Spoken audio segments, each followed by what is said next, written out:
পাটনায় SIR করছেন বিহারে, Patna university Rohingya কবিদের কবিতা পড়াচ্ছে কেন?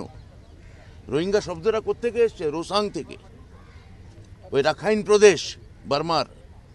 তা তাদের কবির কবিতা আপনি এসআইআর করছেন আর রোহিঙ্গা করছেন।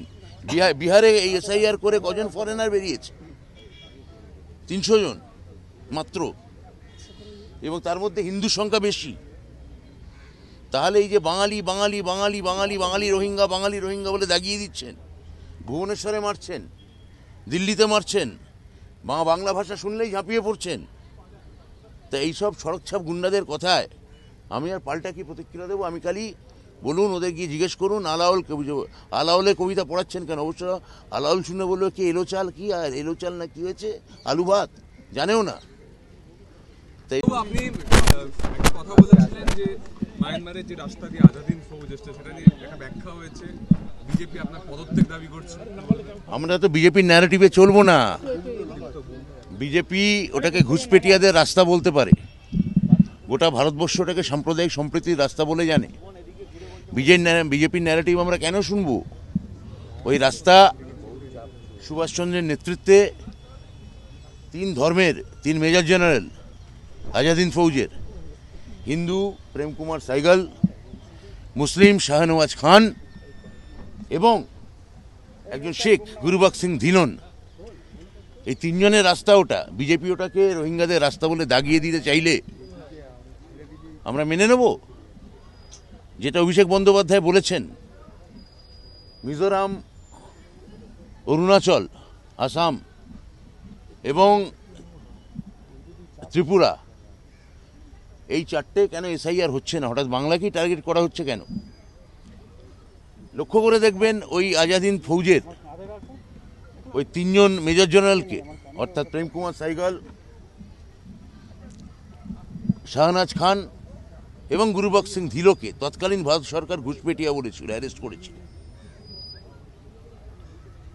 এবং বিজেপি তখন স্বাধীনতা সংগ্রামে ছিল না, আজাদিন ফৌজের সঙ্গেও ছিল না। এত কথা বাদ দিন, সারা ভারতবর্ষে এসআইআর করাচ্ছে। বিজেপি অধ্যুষিত দিল্লি বিশ্ববিদ্যালয় ওই লেবুতলার সারাকছাপ গুন্ডাদের গিয়ে জিজ্ঞেস করুন যে দিল্লি বিশ্ববিদ্যালয় বিজেপি অধ্যুষিত, সেখানে 2 জন রোহিঙ্গা কবি, তাদের কাব্য এবং জীবনকৃতি পড়ানো হচ্ছে কেন? হ্যাঁ, সৈয়দ আলাউল্লাহ দৌলত কাজীর লেখা লোর চন্দ্রানী আর পদ্মাবতী কাব্য। পাটনায় এসআইআর করছেন বিহারে, পাটনা ইউনিভার্সিটি রোহিঙ্গা কবিদের কবিতা পড়াচ্ছে কেন? রোহিঙ্গা শব্দটা কোত্থেকে এসছে? রোসাং থেকে, ওই রাখাইন প্রদেশ বার্মার। তা তাদের কবির কবিতা আপনি এসআইআর করছেন আর রোহিঙ্গা করছেন। বিহারে এই এসআইআর করে কজন ফরেনার বেরিয়েছে? 300 জন মাত্র, এবং তার মধ্যে হিন্দু সংখ্যা বেশি। তাহলে এই যে বাঙালি বাঙালি বাঙালি বাঙালি বাঙালি রোহিঙ্গা বাঙালি রোহিঙ্গা বলে দাগিয়ে দিচ্ছেন, ভুবনেশ্বরে মারছেন, দিল্লিতে মারছেন, বাংলা ভাষা শুনলেই ঝাঁপিয়ে পড়ছেন। তা এইসব সড়কছাপ গুন্ডাদের কথায় আমি আর পাল্টা কি প্রতিক্রিয়া দেবো? আমি খালি বলুন, ওদের গিয়ে জিজ্ঞেস করুন আলাওলে কবিতা পড়াচ্ছেন কেন? অবশ্য আলাউল শুনে বললো কি এলো চাল, কি আর এলো চাল না কি হয়েছে, আলু ভাত জানেও না। তাই রোহিঙ্গা কবি, এদের কবিতা এখনো দিল্লি বিশ্ববিদ্যালয়ে পড়ায় কেন? অত সহজ একটা কালচারাল যোগাযোগ অত সহজে ছিন্ন করা যায়? ওখানে শরৎচন্দ্র চাকরি করতেন, ওই পথে শরৎচন্দ্র এসছেন, ওই পথে ওইখানে শিশির ভাদুরী বাবা চাকরি করতেন, ওই ওই ওই ওই ওই ওই পথ দিয়ে উনিও এসছেন। তা ওটা বিজেপির কাছে পথটা হচ্ছে ঘুষপেটিয়াদের পথ, আমাদের কাছে ওই পথটা হচ্ছে সাম্প্রদায়িক সম্প্রীতির পথ। তবু আসামে আমি সোনার বাংলা তোমায় ভালোবাসি এটা গাওয়ার জন্য মামলা, রাষ্ট্রদ্রোহের মামলা। আরে আমার সোনার বাংলা আমি তোমায় ভালোবাসি, এই কথাটা, এই গানটা তো কিছুদিন আগে মাননীয় প্রধানমন্ত্রী এসে বাংলায় গিয়েছে। তবে অবশ্য সোনার বলেননি, সোনার বাংলা বলেছে, অন্য কথা, কিন্তু ওই গানটাই তো মিন করেছেন। তাহলে আসাম যে মূলত, আসামের বিজেপি যে মূলত বাংলা এবং বাঙালি বিরোধী, ডিটেনশন ক্যাম্পগুলো দেখলে বোঝা যাবে। প্রায় 13 লাখ বাঙালি আছে, বাঙালিদের বেছে বেছে টার্গেট করা হচ্ছে। তা এইটা তো আমার নেত্রী বলেছেন মমতা বন্দ্যোপাধ্যায় পরিষ্কার চোখে আঙুল দিয়ে দেখিয়ে দিয়েছেন এবং মঙ্গলবার ওনার নেতৃত্বে আমরা পথে নামছি। আমার শেষ প্রশ্ন স্যার, যারা বিএলও তারা বলছেন যে আমরা এত তাড়াতাড়ি স্কুলের ডিউটি করে কি করে নির্বাচন কমিশনের কাজ করব? এর উত্তর তো আমি আগে আপনাদের দিয়েছি যে কোনো একটা লিখিত কমিউনিকেশন নির্বাচন কমিশন স্কুল শিক্ষা দপ্তরকে করেনি। একটা কোনো কমিউনিকেশন নেই, কোন কোন টিচারকে নিচ্ছে স্কুল শিক্ষা দপ্তর জানে না। তা টিচাররা যে কথাটা বলছেন কথাটা তো ঠিকই বলেছেন। একটা সরকারি সংস্থা একটা সরকারি সংস্থাকে চিঠি দেবে, কমিউনিকেশন করবে, স্বাভাবিক কথা। এতে অসুবিধা কোথায় আছে আমি বুঝলাম না। কাল থেকে গ্রুপ সিডি নতুন আবেদন প্রক্রিয়া শুরু হচ্ছে, আপনারা করতে পারলেন উইদিন ডিসেম্বরের মধ্যে করা? আমি তো বলেছিলাম ডিসেম্বরের মধ্যে এসএসসি প্রক্রিয়া চালু করবে, তাই হচ্ছে।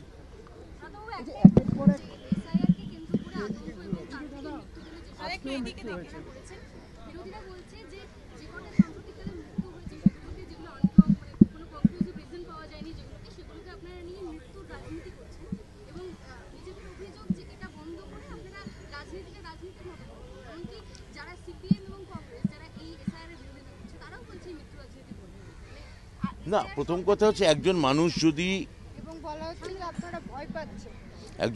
যদি সুইসাইডাল নোট লিখে মারা যান, বিজেপি তো একথাও বলছে তাকে মেরে ঝুলিয়ে দেওয়া হয়েছে, তাহলে মৃত্যু রাজনীতি কারা করছে? কোনো মানুষ সম্পর্কে কোনো যদি সিম্প্যাথি থাকে, কোনো মানুষের আত্মহত্যার পর এই কথা বলা যায় যে মেরে ঝুলিয়ে দেওয়া হয়েছে? মানুষ সম্পর্কে কোনো সহানুভূতি বা কিচ্ছু নেই। এখানে মমতা ব্যানার্জি যতদিন আছেন এসআইআর নিয়ে আমাদের আন্দোলন হবে, এবং বিজেপি খুব ভালো করে জানে যে এসআইআর করে কিছু করতে পারবে না, কিন্তু দেখা যাচ্ছে যে সমস্ত হিন্দু বাড়ির ছেলে মেয়েরাই মরছে।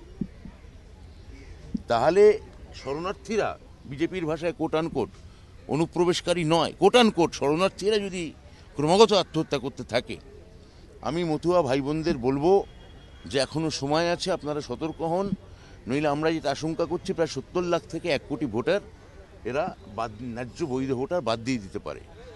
আমরা মমতা ব্যানার্জির নেতৃত্বে, অভিষেক বন্দ্যোপাধ্যায়ের সেনাপতিত্বে এই আন্দোলন আমরা এসআইআর বিরোধী, মানবতা বিরোধী আন্দোলন আমরা চালিয়ে যাব। স্যার, আরও একটা যেটা বিষয় সেটা হচ্ছে যে বেদিয়াপাড়ার আহত রঞ্জিত কর্মকার তিনি হাসপাতালের বেডে শুয়ে অভিযোগ করছেন যে কাউন্সিলর নিজে এসে তাকে টাকা দিয়েছিলেন, আর কি 5,000 টাকা তাকে দেওয়া হয়েছিল।